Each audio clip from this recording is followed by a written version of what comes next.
पूरे बंगाल में यही स्थिति थी। हिंदुओं को वोट देने से डर तो लगता ही था ना। भारतीय जनता पार्टी के समर्थक वोट देने घर से नहीं निकलते थे।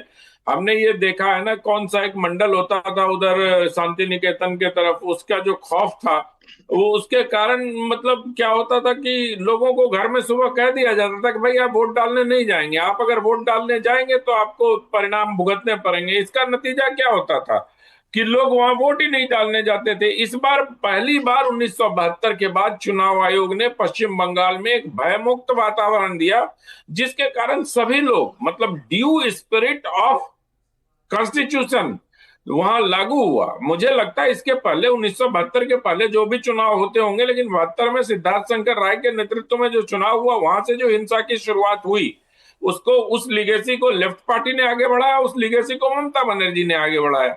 अब पहली बार मुझे लगता है जाके कि इस चुनाव में, इस विधानसभा 2026 के विधानसभा चुनाव में ज्ञानेश कुमार जो चीफ इलेक्शन कमिश्नर है, उनके नेतृत्व में जिस प्रकार से चुनाव की को कंडक्ट किया गया है वो काबिले तारीफ है। और इसलिए आज हिंदुओं में ये हिम्मत आई है कि वो जाकर वोट डाल सके। हम समानता की बात करते हैं, बंधुत्व की बात करते हैं, संविधान के लिए बाबा साहब अम्बेडकर को याद करते हैं, लेकिन उसी बाबा साहब अम्बेडकर के संविधान को क्या बंगाल में पूरी तरह लागू होने दिया गया? मीनाक्षी जी, ये सोचिए, वो हिंदू हो, मुसलमान हो, कोई भी हो, लेकिन अगर इस देश में बहुसंख्यक हिंदुओं को नहीं वोट डालने दिया जा सकता तो आप स्थिति की भयावह होने की कल्पना कर सकती हैं। नहीं, कल्पना तो मैं क्या करूं सर, जो मैं बयान आ रहे हैं उसी को देखकर हैरान हूं कि वहां के लड़के कह रहे हैं कि 150-200 लड़कों को तो वोट डालने नहीं दिया गया,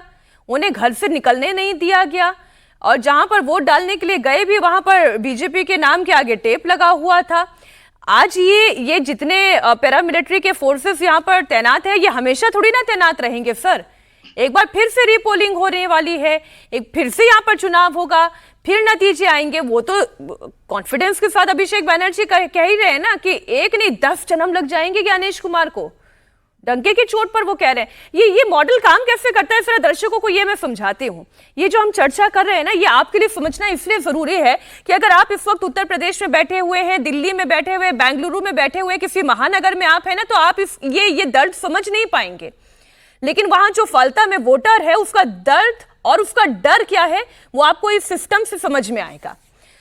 चुनाव आयोग को पहले तो फलता में घालमेल मिला और उसकी हैरान करने वाली डिटेल सामने आई। इलेक्शन कमीशन को यह इंफॉर्मेशन मिली कि बड़े पैमाने पर गड़बड़ी हुई और एक नहीं कई जगह पर 30 पोलिंग बूथ पर गड़बड़ी की खबर आई। असली वोटर जो है उन्हें तो वोट देने से रोक लिया गया, उन्हें डराया गया, धमकाया गया और डरा धमका के कईयों का तो वोट डलवाया गया। विरोध जब किया गया तो कई हिंदुओं के घरों पर हमला भी हुआ और यही नहीं, ईवीएम में बीजेपी के सिंबल के सामने काला टेप चिपका दिया गया। इसका वीडियो भी सामने आया, दिलेरी उस व्यक्ति की भी। अब खैर वो व्यक्ति दिलेरी ना दिखाए तो क्या करे, जो खुद प्रत्याशी है वो तो दिखाएगा ही, उसके सहयोगी तो दिखाएंगे ही। रिपोर्ट में ये बताया गया कि कुछ संदिग्ध लोग बैलेट यूनिट के बटनों पर इत्र लगा रहे हैं, परफ्यूम लगा रहे हैं, स्याही लगा रहे हैं, ताकि वोटिंग के बाद ये पता चल सके कि किसने किस उम्मीदवार को वोट दिया।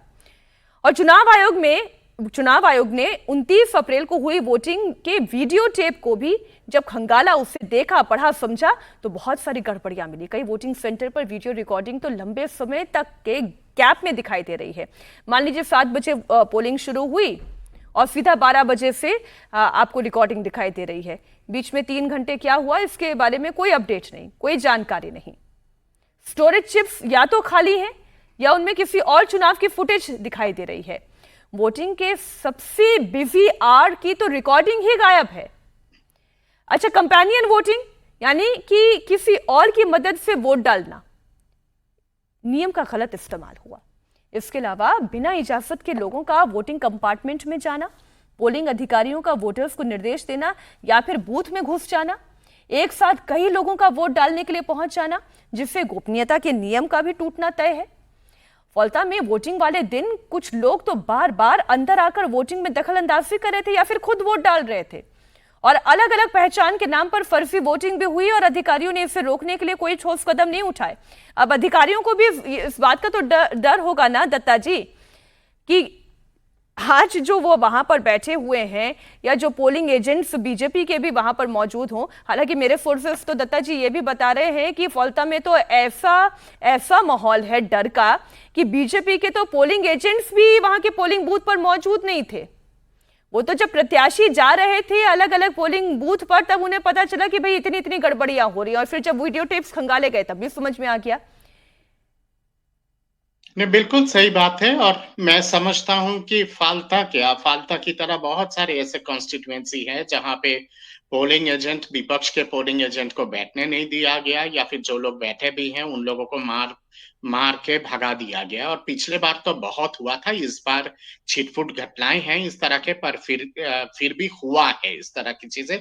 छिटपुट इसलिए है क्योंकि जिस तरह का सख्त प्रबंध इलेक्शन कमीशन ने किया है, और सेंट्रल पैरामिलिट्री फोर्सेस की जिस हिसाब से छावनी की तरह निगरानी रही है, उसके चलते ये गुंडा वाहिनी या फिर आपका ये रोहिंग्या वाहिनी इस तरह का काम नहीं कर पाए।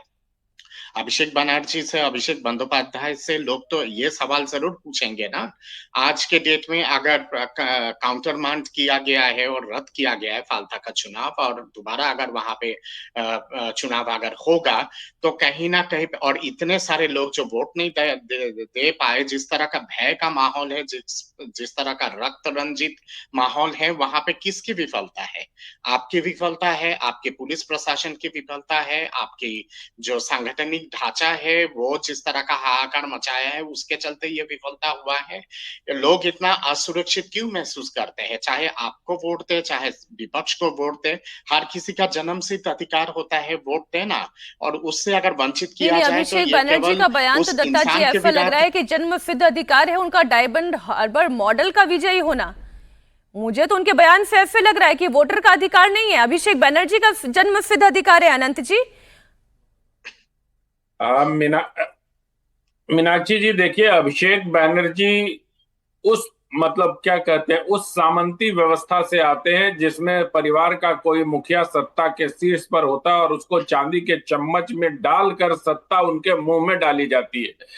तो उनको क्या लगता है, उन्होंने कोई मेहनत तो की नहीं, मेहनत तो ममता बनर्जी ने की, और ममता बनर्जी की मेहनत की फसल अब अभिषेक बनर्जी काट रहे हैं। तो अभिषेक को ये लगता है कि सत्ता तो यूं ही मिल जाती है।